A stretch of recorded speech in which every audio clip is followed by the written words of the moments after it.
All right, I think I'm live. Hi there. Oh, there it is. There's my live message.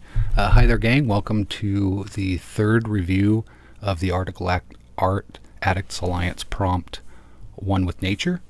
And this will be the last part of the review. I think I'm doing here PeachTora, SimaIsDrawing, SquiddlyDiddly, and then finally our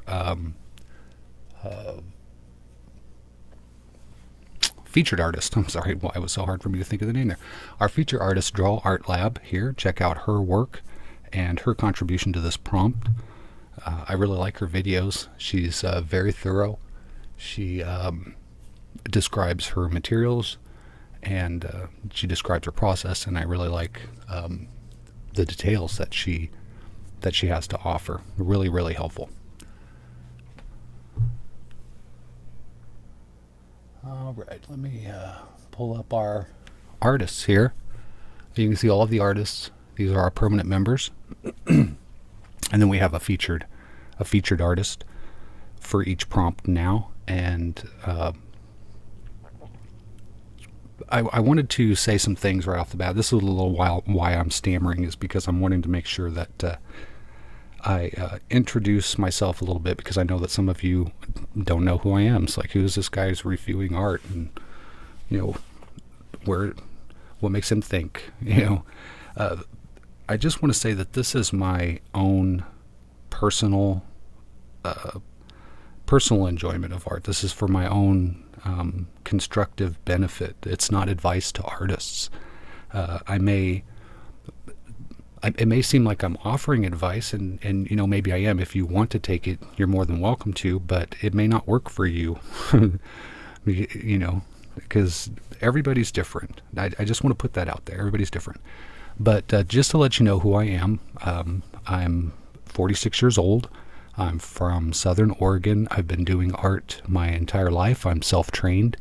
I had the opportunity to be formally trained in art, but I have other interests besides art, and I chose to explore formal training in those instead of art, because I was really good at art anyway, and I didn't feel like I only have so much time and resources. So for me, I figured I would do okay with art on my own, and that the things that I wasn't going to do the best at on my own, I would seek formal training. So I actually hold a degree in business. I'm a senior undergraduate of business. That's as far as I went in school, because that's as far as I could really stomach learning about the culture of business, especially in America. So basically just learned it for my own benefit, so that I could be a working artist and I could understand the business side of being a working artist.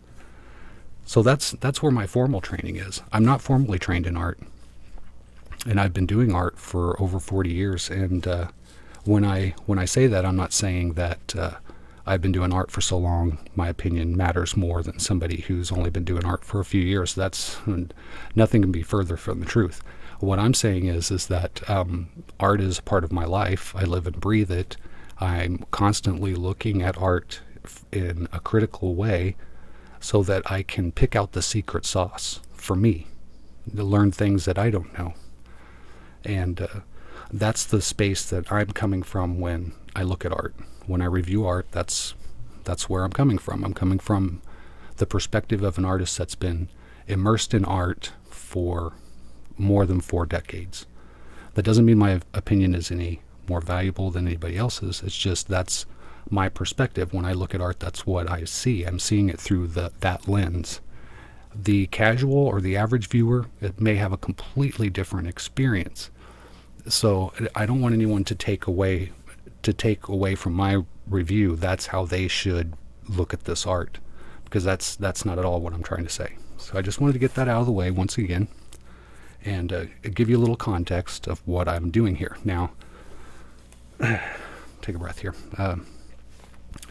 The purpose of Art Addicts Alliance is, of course, to expose fans to our work and to encourage and grow an art community of artists, students of art, and art lovers. That's what I feel like the purpose of Art Addicts Alliance is, and I definitely don't want to diminish from that goal or that mission with my reviews. I don't want anyone to feel like if they want to be featured as a guest artist, that Mr. Ed Draws is going to do a review and shred their work. I would never, ever shred an artist's work.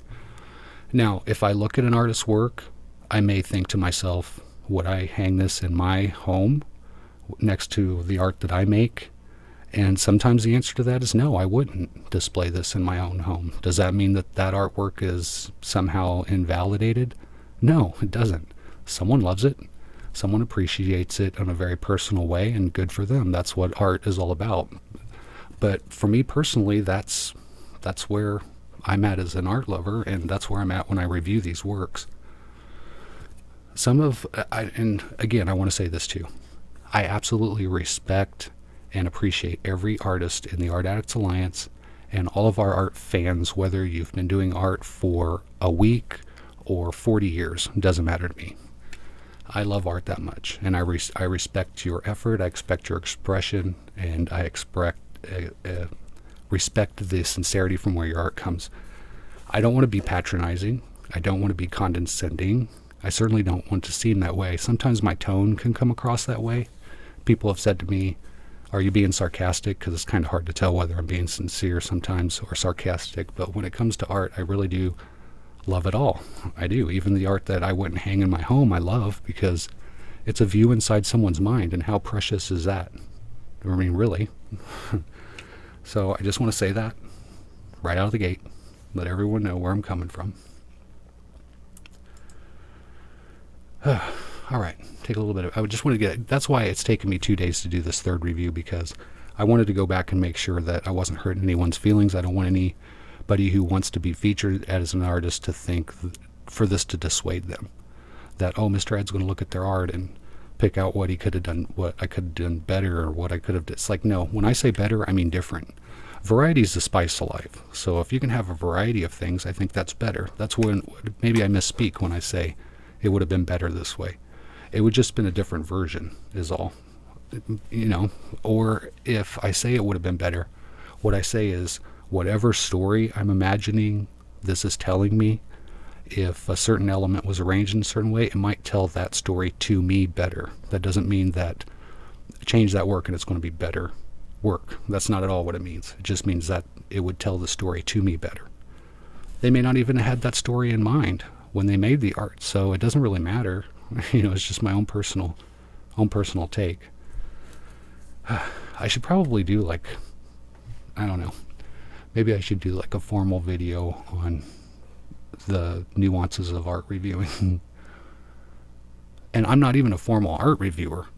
I don't even know the formal values of art, like a gallerist or somebody who really knows the industry. They know the terms, they know the characteristics and the aspects and everything. I don't even know all that, and I don't think you have to know it to look at art, frankly. You don't even have to be an artist to be an art appreciator. I think it's kind of insulting to say that if you're not an artist, or if you're not a really good artist, then you have no place to critically analyze anybody else's work. And I think, well, how else are you going to get to be a better artist? How are you going to reach your goals as an artist if you aren't critically analyzing art? And you have to do that from day one, all the way through your art career. So just want to put that argument to rest. So how far am I into this? Too far, probably? All right, let's do the first one.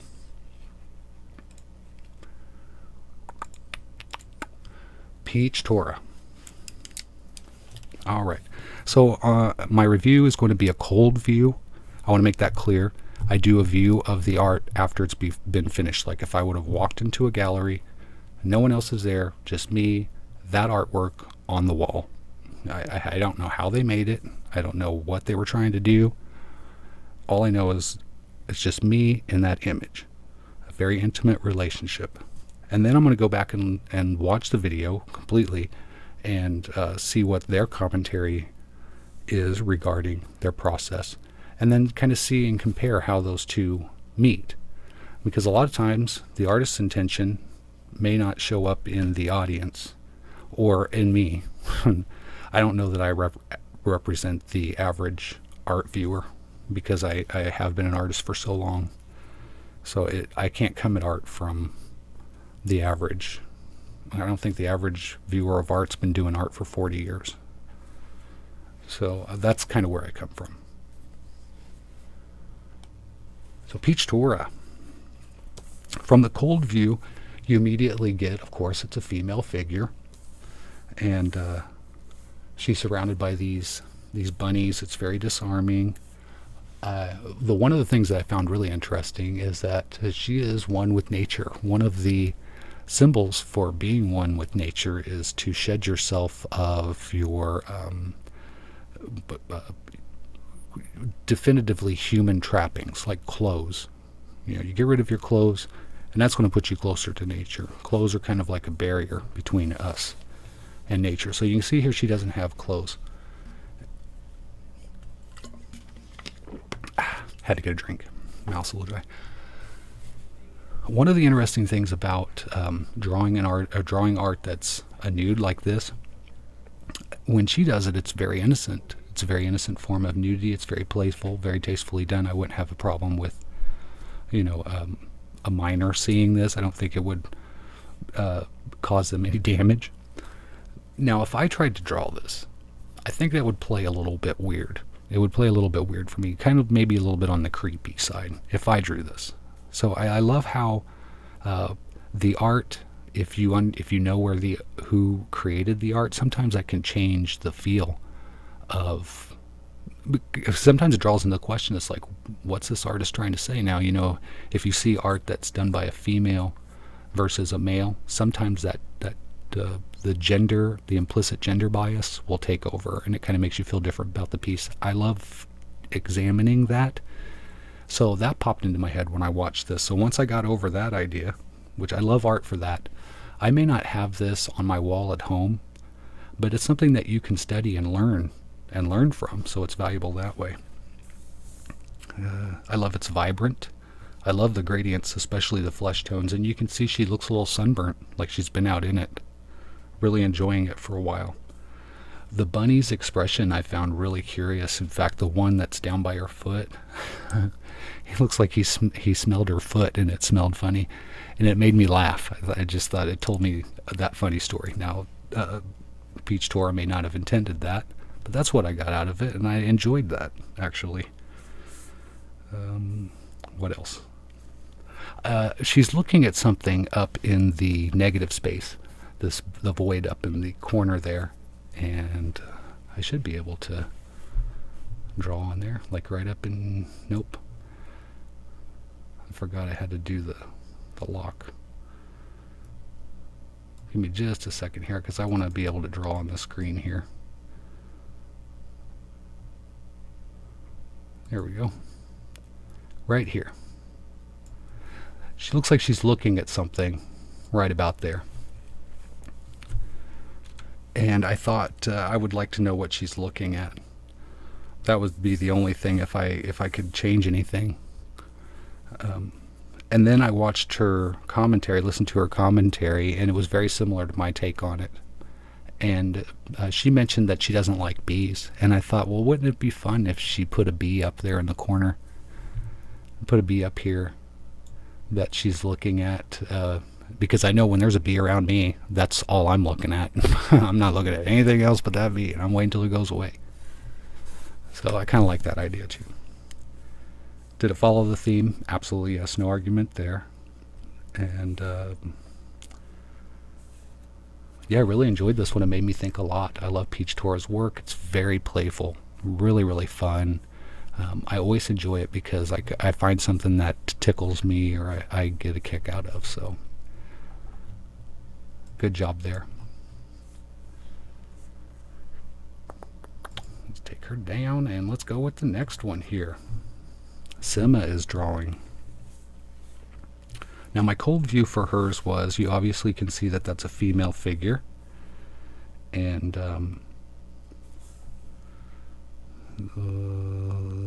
let me see. Oh, so I had my notes, they all ran in together, and I'm like, oh, those are different sentences. No wonder it wasn't making any sense. She looks like royalty, and to me, the way that her hands, which I love the hands on this one, I can't draw hands to save my life. So anybody who draws hands, I just have a tremendous amount of respect for it. To me, it's like magic. You are a magician. And she works the magic with these hands. In fact, the hands look like they're working magic. They look like they're casting a spell. So I got the impression that from the cold view that she's some kind of royalty, maybe an elf or some kind of forest deity. And since there's nothing really in the forest, I mean, you get kind of a limited view. And this would be, if I could change anything else, I would like to see more of the scene, because it just, what she has builds so much intrigue that I want to see what else is there. But don't answer that question. Don't resolve that intrigue, because I think that makes the picture far more compelling. But if I could see more of the scene, I would love that. That's the only thing that I could feel I would love different about this piece. But since it is so, there's a limited amount of view behind her, and what you can see, there's not much in terms of like animals or energy or things moving around, or you don't get a sense of that. You really get a sense of sterility. So in this picture, I feel like she's getting ready to create, like she may be the force from which all animals arrive, and that kind of, I think, is implicitly expressed in the morphology that we have going on, that she's part animal, her eyes, her nose, she's got these horns, and they're glistered with ornaments and that.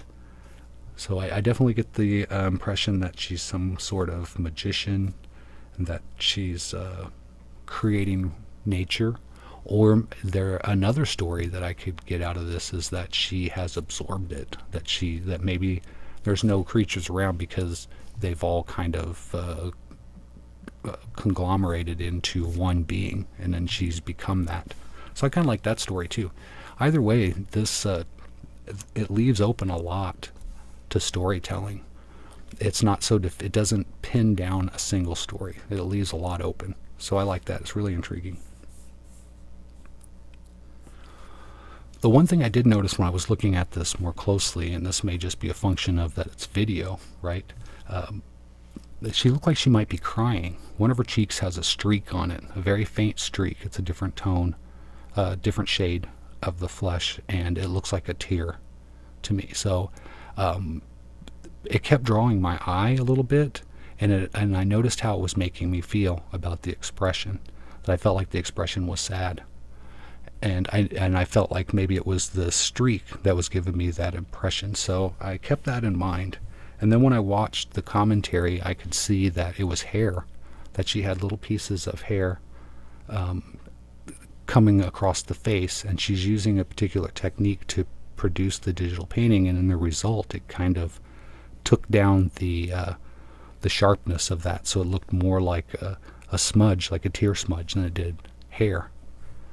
So after watching her process, then I could tell, I took away that implicit feeling of sadness and got a little bit of a different story off of it. So there's one of those things where the execution created this subtle difference, this implicit bias toward maybe sadness that the artist didn't intend. And that's one of those things that you're only going to get from a viewer looking at the work and commenting, is that a tear streak? Because the artist knows what their intent is. They know that that's hair in their brain, and it's always going to stay there in their brain. Doing a cold view, I didn't know that was hair, so it completely changed the feel of the piece. You know, if you have a face that doesn't have a tear on it, and then you put one tear on that face, it completely changes the feeling of the expression, right? Even though it's really subtle. So this is one of those examples where just a tiny little change can alter the mood. Did it follow the theme? Yes. Yes, of course it did. Perfectly, actually. I love the darkness of the tones. The colors are kind of vibrant, but they've been really muted by the background and all these dark shades of green. So it looks like darkness, like the dense forest, somewhere down in it, far away from people. Really enjoyed this piece. Very thoughtful. SquiddlyDiddly. I love SquiddlyDiddly's videos. They're so much fun just to listen to. I don't even know what's going on half the time. I just love listening to her giggle and stuff. Just really fun. Her work, I had to look at it really long and hard. First of all, I think it's a small piece. So sometimes in the smaller pieces, the details aren't as stark. So you have to really study it. So on the cold view, let me get a drink real quick.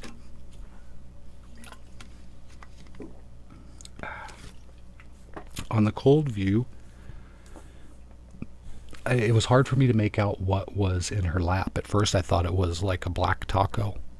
At the very first, I thought it was a taco. I was like, it can't be a taco. That doesn't make any sense. This is how my brain works. It's very imaginative. I could see a landscape in a slice of bread. That's just how my brain works if I look hard enough. So I'm seeing all kinds of stuff that ain't there. Finally, I'm like, okay, let's see if we can't make this make sense. Because it wasn't immediately apparent. Her stuff is so unique. It's so far out of what you're expecting to see that it's almost confounding at first. And that makes it really intriguing. And you just want to jump in and find out what's going on. So I jumped in and I was like, okay, that looks like a snake. And it looks like she has a bird in the hand. I like the expression, a bird in the hand's worth two in the bush. And that immediately popped in my head. I don't know if that was intended from the cold view, but that's kind of what popped in my head. But I set that little metaphor aside and then got to really looking at the hand and the snake. And as best as I could tell, it looks like a snake with a bird's head, which a flying snake is probably one of the most terrifying things I can think of. And then for it to have wings like a bird and a head like a bird, I don't know. The only way it could be worse is if it had like an eagle's beak with snake fangs in it. That's the only way I think it could be worse. So it was spine tingling a little bit. And the taco looking thing I figured out was more snake. It was just down in there too. I got the impression that she was in the ground because the bottom part is so dark and so washed out that I just felt like it was earth. So the impression that I got was she is maybe this magician, and she's playing around making all kinds of different animal combinations until she finds something she likes. So she has this bird and it has a snake's body. Maybe she doesn't know what a snake is. Maybe she doesn't know what a bird is. She's trying for the first time to make these things. So once I started exploring that idea, I really loved it. I loved the idea of a character kind of experimenting with making things that turn into like griffins and, dragons and stuff like that. I really like that idea. Oh, and in the background, the reason why I got the feeling that she's creating things, not only because of the strange creature that she has in her hand, but also because the background is so stark. The space feels really undefined, and that gives me the sense that she's in the process of defining it with her creations. And that was from the cold view. And then when I looked at the commentary, I found out that it was a completely different vision. And the ground, what I thought was the ground, was actually water.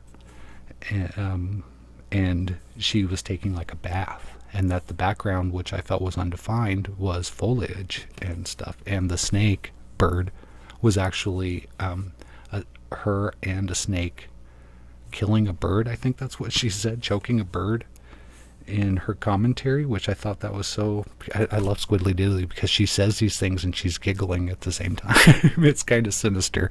Really, it's really kind of sinister, but I love it. I love it. I feel like we would be best friends in face-to-face life. Does it follow the theme? Yes, it does follow the theme. I feel like if she's creating these animals, then how can you be more one with nature? You're creating them, right? If there's anything I could change, I'd leave that water alone. When I was watching her process and watching her touch up that water, I do this as an artist. You just go too far, and then there's nothing else you can do. And I feel like that's what she's done with the water there, because I didn't feel that was water when I watched it from the cold impression, but I did definitely notice it was when I watched her video, watched her process. So I'm not sure if she intended for her water to do that or not, but I liked her water before it got so dark and stuff. And I do, like I said, I do that with my own stuff. I have a tendency to, I'm not happy, and I feel like it needs a little bit more work, and eventually you cross the threshold where you can't take it back. All right, that's SquiddlyDiddly. Check her stuff out. Really fun. Really fun. Watch SquiddlyDiddly at the end of her videos. All right, Draw Art Lab. This is our feature artist, our guest artist. And I want to encourage anybody who makes art, whatever level art you're at, if you meet the qualifications, check it, ask, request to be featured in the Art Addicts Alliance, because we want to show we want to showcase as many artists as we possibly can, of all different kinds. We're not trying. The one thing I want to not be as an artist is an elitist. That would make me cry. I don't want to sound like an elitist when it comes to art, because I'm definitely not. In fact, I love young artists. I love early artists, people who don't have the technical skill. It's just all kind of raw creativity and raw imagination. I love that. And then I love watching them grow. I love watching them learn. You can get a window into how the mind puts these processes together into a very deliberate intent. And that's where I come from as a viewer of art. So if you are a maker of art, I would love to see it. I really would love to see it. So Draw Art Lab. When I looked at this cold, I didn't notice the wings. I'm not sure why I didn't notice the wings. They're just absolutely obvious. I didn't notice the wings until I watched her draw them. I don't know what it was. I was just really fixated on other parts. I was fixated on the flowers. I love how she did her flowers. I love the stippling, the line stippling. I really focused on that. Her fabric texture I really focused on, and the hair. Her gradients. There were so many, because I'm kind of new to Draw Art Lab. I really studied her piece, so I'm embarrassed to say that maybe I thought that her wings were part of her gown. I don't know if my brain just blocked it out. So I started taking my notes, and then when I went back and watched the commentary, I saw the wings, and I was like, oh my god, those wings are beautiful. Why didn't I notice them? I still have no idea. I have absolutely no idea why I didn't notice them, other than maybe fatigue, because hers was the last video I reviewed. So maybe I had really worked my brain noticing as much as I could, and it was starting to shut down. That's the only thing I can think of. But I didn't want to say that. Honestly, I did not notice her wings, and I should have. I feel like I should have noticed them. So again, as an art reviewer, if you're reviewing art, that happens. You're not gonna see everything right off. I notice things, days later, weeks later, whatever. So don't get the impression that if you intended something, I didn't notice it, that it wasn't stark enough or it didn't stand out enough. It just may be fatigue for the viewer. They just didn't see it. They were maybe drawn to something else. Who knows? Who knows? No hard feelings. Don't take any of this badly. Whatever good, take it good for sure. But whatever you think is bad, don't take it bad. It's not intended to be that way at all. And I hope that I don't put anything bad in here. I'm not trying to. I'm trying to be honest, but I'm trying to be fair. I'm not trying to be sycophantic or patronizing. I think I spent too much time trying to explain. Maybe I should just do it and not be afraid. I almost wasn't even going to do this final review because I just didn't want to offend anybody. I didn't want to discourage anyone. But I feel like it's important. It's important for an artist to get one take on how their art is being viewed. Now, you can take whatever of that to heart or that you want. You can take away from it whatever you want, but definitely don't let it be like the end-all argument. Because it certainly isn't. It's not even the beginning of an argument. It's just one person's take. You can't base anything on that, really. So in this one, I felt like she was at peace. I mean, look at her expression. She's all laid down there. She feels comfortable. She feels like she's in a space where she doesn't have to worry about anything at all. So when I watched this, I immediately got that feeling, that calming feeling, this very meditative sense. And the animal that she's on is an herbivore. It's not a predator. It's not like a bear or a wolf. It's more of a guardian animal. It's more of a defensive kind of animal. And I feel like it's her relationship with it is kind of a guardian thing. It looks out for her, and she cares for it. And the space that they're in, I feel like it's kind of an Eden. So this whole imagery really does convey a peace, a serenity. It's strange how I get the sense that she feels more at ease, more protected in the company of things that are so delicate than she would in the company of things that are just sharp and forceful. So I think if I would change anything about this piece, by change I mean I would like to see a variation where instead of these soft flowers and everything soft around her, I would like to see her sitting like maybe on the back of a wolf and she's in like a briar patch. I would love to see how that would play against the idea that I just mentioned. I think it would play completely differently. All right. Did it follow the theme? Yes, it did follow the theme. Oh yeah, I also wanted to mention that I got the sense that there was this implicit youthfulness about this piece. The human figure looks pretty young, and then the deer itself has this a demarcation between the different types of fur, and it almost looks like stitching.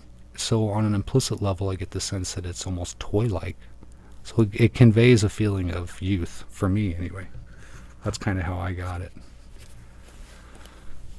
So that's all of our artists. I think I did 1, 2, and 3. I did all of our artists, except for me.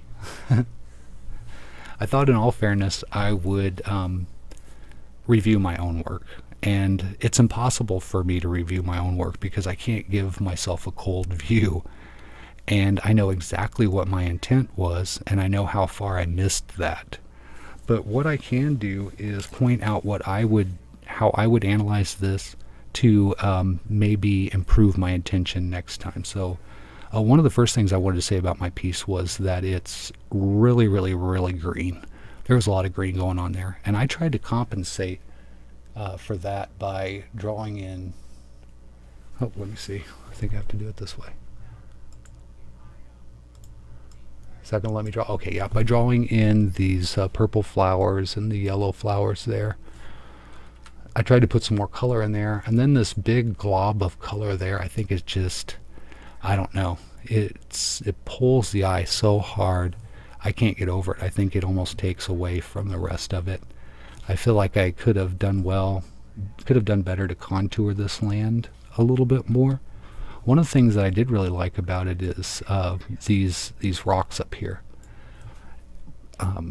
It's supposed to be rocks with moss and grass around it. I wanted it to look more like this and less like this. Can you tell the difference? Because this, once you put this part here all over this area, it gets really, really green and kind of lost. One thing that I did really love about this piece is these mountains, these hills back here, how they get washed out so they look like they diminish in the background. And then the intermediate layer, phew, that's easy for me to say, that's in between those, I think conveys a good sense of depth. I feel like my perspective lines were off. I think my horizon is about here, and I'm going kind of like this is how my perspective lines are supposed to go. And I don't think that I did well with that. It's really hard to, on undulating landscape, to get your perspective to look right. I've seen artists convey this with rocks of varying scales that are kind of linear. And I hope to do that with this stream, kind of waterfall stream. But I don't know that it worked as I intended. And then there's this really hard gradient between this grassy part here and the mossy part here. Take that tree out, you know. And then the tree itself, I felt like it got too foggy on the edges, too soft on the edges, and there's just too many leaves here, and I don't like the color of it, honestly. So there's a lot of things that I would try differently next time. I do love all the textures, all the different kinds of strokes and things, but I feel like that level of detail I could have done more justice to if it had just been a larger piece. So maybe if I had framed this kind of like that there and just had this be the picture, I think it would have worked a little bit better. So composition could have been the key there if I'd planned that out better. I also want to say too, in fairness to the artists, this is a prompt and we have a deadline. And we also have busy lives. So we may not be able to dedicate as much time and attention to our contribution as we would like to. And I have seen it said in this prompt by a number of the artists that they ran out of time. They wish they would have had more time to work on their piece. So I want to tell anybody who's out there who looks at these pieces, do keep in mind that it's from a prompt, that we have a deadline and we don't have our whole lives to work on these. So if I'd had more time, I definitely would have probably started over on this piece. There were a number of things that I wanted to do that I really wasn't able to, and one of those was to create this depth of field by using layers that are blurred to different degrees. I hadn't planned out my composition well enough to pull that off. So next time I'd like to plan it out better, and that's just more time. I ran out of time. I actually did this in one day. I would have loved to have had a week to do this. That's a lot of time to put into a piece that you're really not going to get anything back for other than just the experience and the exposure. But, maybe it is worth it. You want to show your fans what you're able to do and you want to learn a little bit and grow as an artist, then, by all means I should try to do that. And I probably will. I am doing more digital art now. I'm doing more digital paintings and I hope to get a lot better at them. But this is probably like my third or fourth of this style of painting that I've done digitally. Usually I piece them together pixel by pixel and they're really small. They're not done with the tools and everything. That's my history with digital art. It's really, really old school. All right. That is the Art Addicts Alliance One with Nature prompt review number 3. Please leave a comment below once this is archived. And let me know what you think. Do you think I wasn't very fair? If you don't think that I treated the artist as fairly as I could and maybe I sounded a little elitist or whatever, please let me know. You can leave a comment. You can private message me on Facebook. I'll keep that just between us. I definitely want to know. I want to encourage dissent because I don't want to live in a bubble. I want to know what I'm doing and how it's coming across to others, because I'm not always able to predict or see that kind of thing. So please let me know if you like these. If you want me to do more reviews in the future, I will. I mean, I felt like these have been pretty well received, so I do have a plan to do another review for our next prompt. So I'd like to continue doing those, and maybe I will get better, and maybe I'll in the future hopefully do a better job of making sure that my intent is clear and that people are looking at these from the right context. So thank you for joining me. I really appreciate it. I appreciate the company. I appreciate you hanging out and checking out this third. Check out all the artists. I'll post links to their art in the description below. Also, vote on the next theme. I think it's really almost decided on. It'd be a miracle for it to change at this point because so many people have voted on this one. But I'll put a link to that as well. So until next time, you guys, I love you. Thank you for joining me. And until next time, take care.